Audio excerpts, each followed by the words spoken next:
夏天天气太热，爱出汗的家人们一定要学会这道汤。这是一位80岁老中医分享出来的做法，汤鲜味美，这个暑假一定要给孩子做起来。树上摘的冬瓜先去皮，切成厚厚的薄片，3块钱的肉片加盐、鸡精、生抽、蚝油，再用你媳妇的左手抓拌均匀。肉片嫩滑不嫩滑，这个红薯粉是关键，粘稠度很强，不容易脱浆。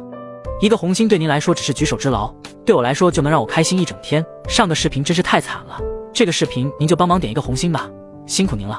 水煮开后倒入冬瓜，姜丝焖煮10分钟，开小火放入肉片，这一步可以让肉片不容易脱浆，也能让肉质更鲜嫩。